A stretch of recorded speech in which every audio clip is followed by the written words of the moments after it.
நானே டிவோர்ஸ் ஆன பொண்ணுங்க, என்ன போய் கல்யாணம் பண்ணணும்னு நினைக்கிறீங்க? எதுக்குங்க உங்களுக்கு டிவோர்ஸ் ஆச்சு? என்னடி மேக்கப்லாம் போட்டு மினிக்கிட்டு கிளம்புற? எவனை மயக்க போற? என்னங்க பேசுறீங்க? பொண்ணுங்க மேக்கப் போடுறது ஒண்ணு மத்தவங்கள மயக்கிறதுக்காக இல்ல. இந்த மேக்கப்போட இருக்கும்போது தானே இந்த மூஞ்ச புடிச்சிருக்குன்னு கல்யாணம் பண்ணீங்க. ஒரு பொண்ணை சந்தேகப்படுறத நிப்பாட்டுங்க. ஆட்டிடியூட் காட்டுறியா? இறங்கிமா. வாண்ணா, டீ குடிச்சிட்டு போவியா? இல்லம்மா, வேலை இருக்கு, இன்னொரு நாள் வரேன். மச்சான கேட்டதா சொல்லு. நில்லுடி, எங்க உங்க அண்ணன் கூட ஊர் சுத்திட்டு வர? உன் சந்தேக பார்வைக்கு அளவில்லாம போச்சு. அவன் என் கூட பிறந்த அண்ணன். அண்ணனா இருந்தாலும் அவனும் ஆம்பளை தானே. ஒரு வேளை அவங்க கூட கூட பிறந்தவனையே இப்படி சேர்த்து வச்சு பேசுற, உனக்கு அசிங்கமா இல்ல? இல்ல, நீ எவனையோ வச்சிருக்க. அவன் சொல்லிதான் நீ என்னை கை வாங்குற. உன்ன வாடி. ஓ, உள்ள வா. சாவு சாவு.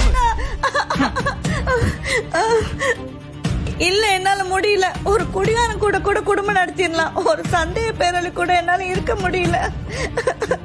அவ்வளோ வழி அனுபவிச்சிருக்கேன். ஒரு பொண்ணுக்கு ஒரு தடவை கல்யாணம் ஆகி டிவோர்ஸ் ஆயிடுச்சுன்னா அவளை மத்த ஆம்பளைங்க தப்பாதான் யூஸ் பண்ண பாக்குறாங்க. இந்த டிவோர்ஸ் ஆன விஷயத்த என்னால வெளியே கூட சொல்லிக்க முடியல. இங்க பாருங்க, ஒரு பொண்ணுக்கு கற்பு போயிடுச்சுனாலே அவளை இந்த சொசைட்டி தப்பாதான் பேசும். கல்யாணம் ஆகி டிவோர்ஸ் ஆனா என்ன கல்யாணம் பண்ணணும்னு நினைச்சு உங்க சொந்தக்காரங்க முன்னாடி உங்க மரியாதையை கெடுத்துக்காதீங்க. நான் வரேன்.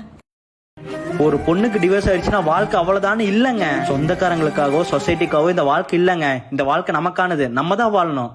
மத்தவங்க மாதிரி நான் இல்ல, உங்களை நல்லா பாத்துப்பேன். Download ShareChat.